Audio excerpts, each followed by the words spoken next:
Hi, my name is Lovleen Aulakh. I'm an Austin-based artist, and I create unique mixed media paintings with inks, acrylics, 3D textures, gilding, and mirrorwork. My meditative art themes range from abstract to spiritual. My work, luckily, Touchwood, is displayed and sold at several galleries and art centers in and around Austin. Even though I'm a trained architect and I worked over a decade in sustainable design and construction industry, art has always been my calling. Sorry. Exactly. You can't fully focus. You can't solely focus on the creative side. Much easier. And if so, would you recommend people do that? How were you able Teach you the way. to their own things in their life?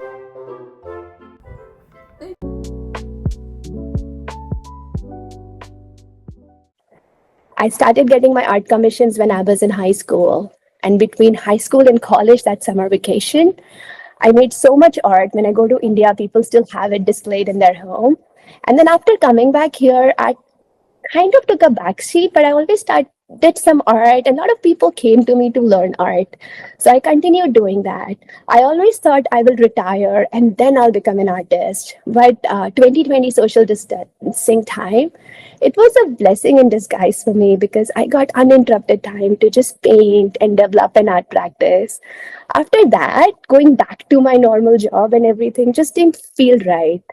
So it took me a while. It took me kind of 2 years to finally quit my job and launch myself as an artist. But I'm so glad I did. Every year it was like 1 year at a time, let me try it for another year. But now in 2025, I feel pretty settled as an artist. So I have a studio called Inspired Art Studio here in Northwest Austin. It's a really scenic place with a canyon view. I always say the views made me an artist, or nature made me an artist. And I experiment with a lot of new materials. I'm like a mad scientist. And then I create something really unique. And I also help a lot of students discover their inner artist. So that's another aspect of me that I really like. I learn a lot from giving, if that's how I put it. It takes a lot of courage to start a new business. How did you transfer from architect to artist? You are absolutely right. It takes a lot of courage. What I did first was instead of just jumping at it, on a whim, I did a lot of research. I always like studying and increasing my knowledge. I used to listen to TED Talks. I'm in field of sustainability. I'm a lead AP. I used to listen to those webinars. So I substituted that with knowledge about how artists work. How do they make a business? I kind of figured out a lot of things. What is it needed? I had a whole goal plan even before I launched. I kind of understood the nitty-gritties. In today's world, you cannot just make one painting at a time, sell it and survive. You have to figure out how to expand, how to reproduce your work, how to market yourself. I had all these points already ready even before I launched. I knew a place that does the best reproduction. I knew about our storefronts who does my social media. And I had these points lined up. And something for me, when I'm at this point, I can invest in this particular service or something to launch my business. So I had a really long game plan ready for me before I decided to quit my job and become an artist. The other aspect was, and I keep learning even right now, I learned from other people I want to be like. So if I like somebody's Instagram feed, I will sit there, I'll research, what was their art in 5 years, what have they achieved, in 10 years, what I have achieved. And then this is me, I'm very flexible. I always realize I have a plan from A to B, but I also know how to go with the flow. So from an architect to the artist, I think I never stopped being an architect. My work was published in a book regarding architecture. I think that's another part of me that's gonna stay with me. And let me see. Being an artist, I feel we always say an artist is a person who paints, but I feel art has become something more to me. It's the way I live my life. It's wonderful that you're living life the way you've always wanted to. So would you say that because you started your journey as an artist later in life, it was much easier? And if so, would you recommend people do that against joining as a young artist? I would disagree. When I started doing art, I did art for 1 year. I improved so much. I called my parents. I'm like, if I was doing it for last 20 years, you know how good I would have become. So what is the balance? Because right now I know the vision, but I have to learn certain things. It takes time. So there is no yes and no. I also feel everybody comes with a life path. I have a lot of students who are really good at art. And if I say, and I have helped a lot of kids make portfolio for colleges.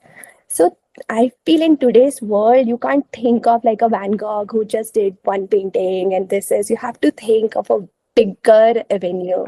You have to have multiple sources of income. You have to think beyond. You have to keep working on your talent also, but also how to market it, how to be an entrepreneur, how to be a small business thinker, how to think like that. You need management skills. So I feel any person who want to join the art journey, they have to think beyond what they create, which is very hard. So it's very funny, but let me get to the straight on. If any kid who's really amazing at art, I think they should continue their journey, but be very smart about it. You should have, like, I still keep my, I always say, ki I keep my foot in the door. I am a lead AP. Sustainability is my thing. I still make sure that, my credentials are updated. I do my webinars, I do my studies.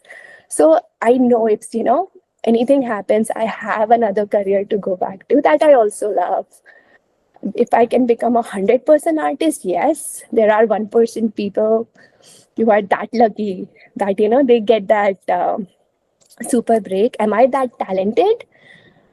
Again, I think it's a little bit of, I tell all my students that art is a journey. You can make art a part of your life. If you want to follow 100%, be an artist, go to art school. I have seen these young kids who go out of art school, but to pay their college fees back, they're working in a frame shop, they're working in a print shop, and, in a gallery. And I met all these kids also. And then I was thinking, maybe I did a good decision not to go to art school and join now.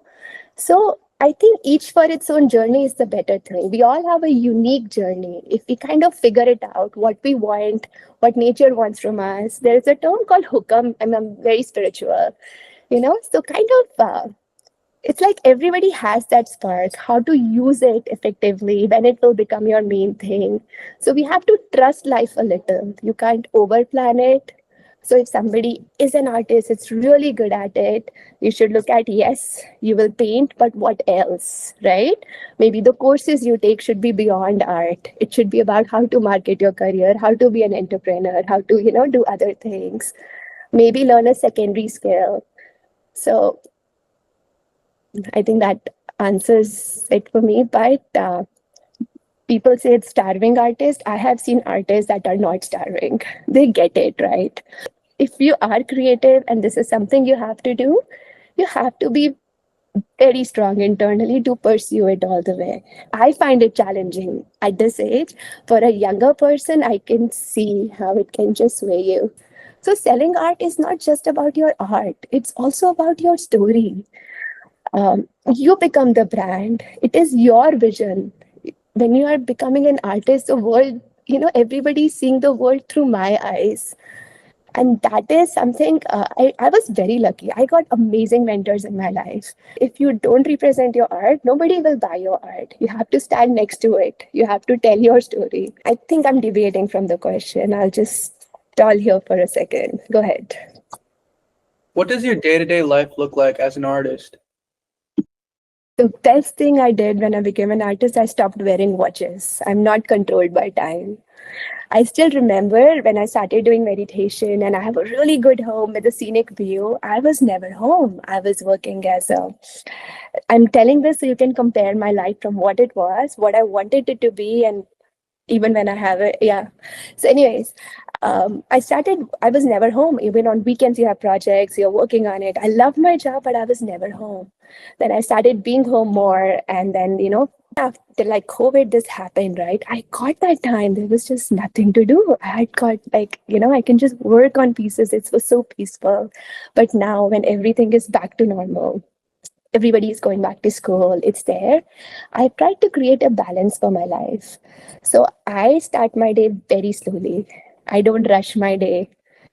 If I have any meetings or any, which I do, I always keep it after 10:30. Before that, it's me time. Because just that slow start makes me creative. But when I'm doing a project, I think I have got me here. This was made in 13 days. So, something then like that, then I tell everyone, please support me. Right now, I'm just going in my zone. Please feed me. Please take care of the other things. So I balance. So usually I take care of everything. I balance out my home. But when I'm on my creative streak, I ask my husband and daughter, now it's your time to just turn, because it's not that I will lose my creativity, but when you are in that flow and things are coming to you and you're making a piece like that, you need that kind of commitment. Somebody else cooks you, feeds you, reminds you. Sometimes I don't even sleep a lot because, this painting is going on. It's just that I stop when my hands are tired or my back is tired. But I've realized the art I create in those phases is much better than, the structured art. I will do 10 minutes of art today. So I've realized if I create time and space for art to happen, something magical happens through me. If I try very hard, something happens. I create something, but those are not the pieces that people, stop and look and wonder. So I have realized that about me. Obviously, I don't have the luxury to live that life right now, but that's what I'm aspiring to be. When I am not doing that, I have a balanced life. I work on other aspects of my art, my online documenting and everything. A lot of things actually, contacting galleries, updating stuff. So I also, and again, art classes is something I like because those kids make me up my game. So I do that. So my life is very, very, very slow. It's totally non-structured. I like phases. I clear out blocks of time, days, months to do art, and then balance out other aspects of life in the remaining time. That is very hard to do, but I'm trying to do it. Thank you so much. That was a wonderful answer, and it gave us so much information on how you're just able to balance all these things with your own flexible schedule. It's amazing to hear how your journey as an artist has progressed, and we were just wondering how were you able to create a sort of unique brand that would help people recognize your art and sort of differentiate you from other artists?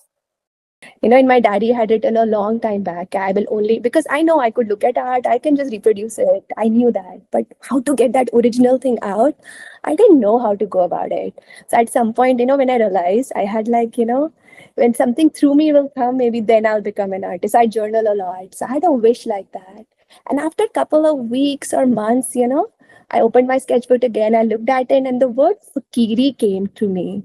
And that started my first series. It was like I got a mental download of all the art I'll ever make in my life. It's very, if you believe in it, you believe. If you don't, you don't. But it was just such a strong feeling.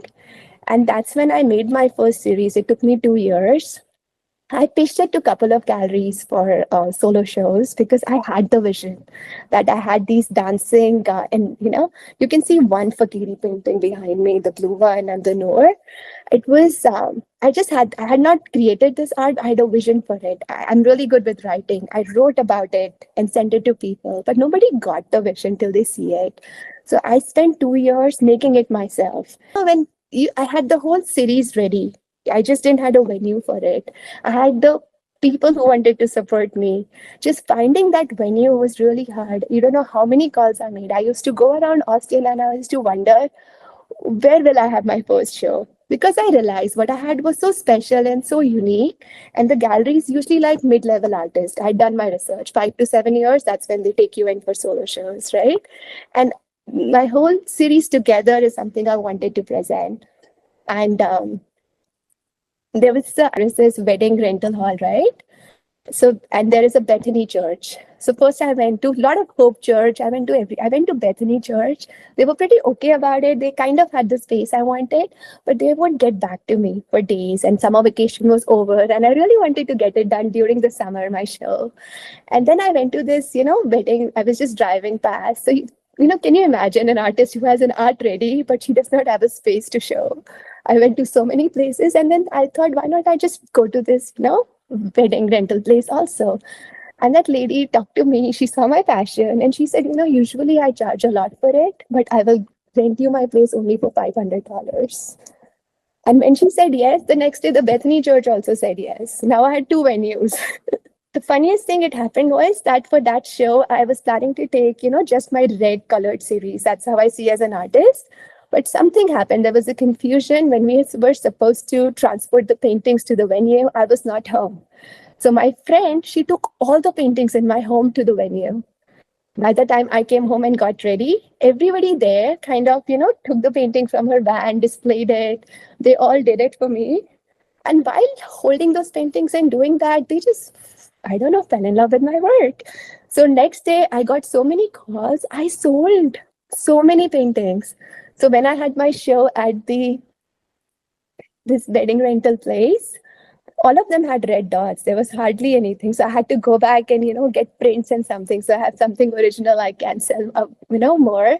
So the whole community kind of stood up for me and gave me such a big push as an artist that it's just, you call it luck. Some people say it's just who you were, you just collected all this good karma and just, I don't know what it was, but it was amazing.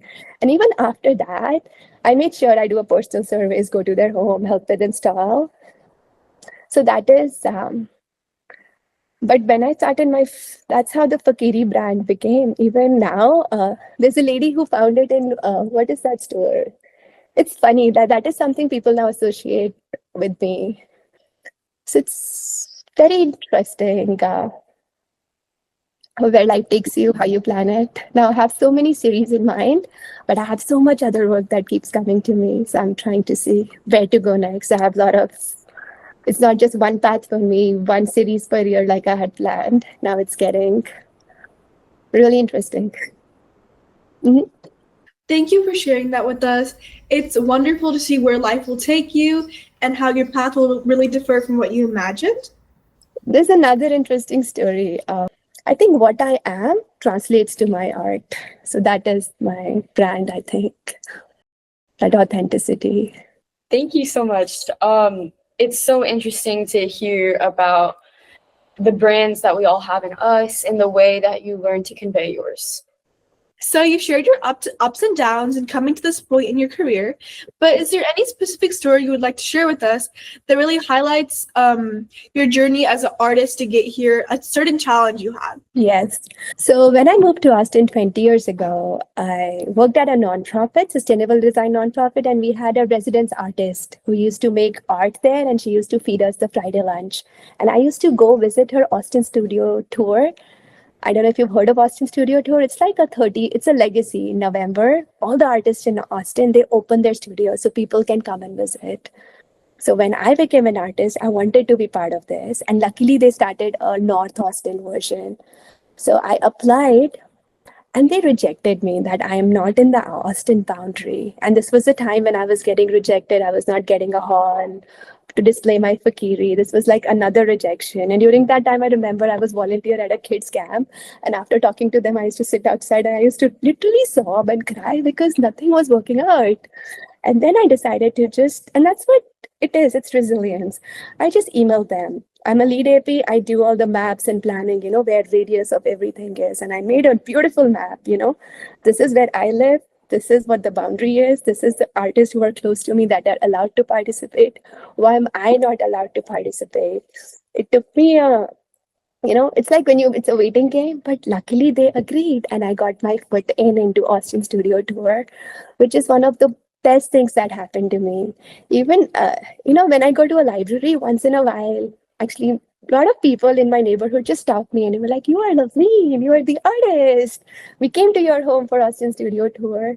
So the visibility, love, validation, because, your friends and family support you, they buy your art. It's different. When strangers come and resonate with your art, it gives you, another level of purpose and sense that, yes, there is something, unique in you. So that is the window that Austin Studio Tour opened for me. Your perseverance, resilience, and kindness is truly inspiring, and we hope that every artist, future or current, is able to do the things that you've been doing. Would you say being an artist is a career to consider? Yes, of course. But in modern ways, to survive let me put it this way, to survive as an artist in today's world, you have to make your life a work of art. You have to have other experiences that you learn from that kind of shows in your art. The depth, the meaning, the essence of your art will only come when you have lived that life. You have that, you've seen rejections, you've seen ups and downs, you've traveled. So yes, be an artist, but be a smart artist. How about that? Thank you so much for talking to us today. This interview was very enlightening, and we truly enjoyed learning about how important it is to be a smart artist. Thank you. I loved interacting with all of you. Just finished our interview with Lovleen the artist. Here's what we took away. It's very important to be a smart artist. So you don't want to only just be producing artwork, and it doesn't work like how it used to, where you can make one piece of artwork that will sustain you. You have to keep producing work and make sure you can market and put yourself out there. You have to know just make connections, have a good team to help you market, get it out there, have good host shows, talk to people, and put yourself out there with your work, and to make sure people come and buy your stuff. Yeah. You really have to make sure that you're your own advocate, because something she talked about was that she got sort of rejected by the first couple of venues that she talked to, but she made it a point that she was gonna be in it. So she sort of don't take no for an answer. Yeah. Kind of branching off of what Sahasra said earlier, she also knew how to separate her creative space from her marketing and professional space. And I think the difference is what really helps her to also create emotional art, but then fully sell it and produce it. Yeah. Speaking of emotional art, her sort of main thing that differentiates her from other artists is that her art is her personal art, and it sort of reflects her as a person. She was saying that each person has their own brand, and it's about how you sort of spread it, I guess. And branching off of that, she did talk about how you have to forge your own path. There's no path that everyone can follow. Uniqueness is important. To add on, I feel like she was very open-minded, because she said she was a Sikh, but she also tried to involve herself in other religions to understand what other people's beliefs and main thoughts were. Exactly, that's where her art piece come from. Her very first collection, it was just a complete spiritual thing. Yeah. So that was her way of incorporating her personality in it.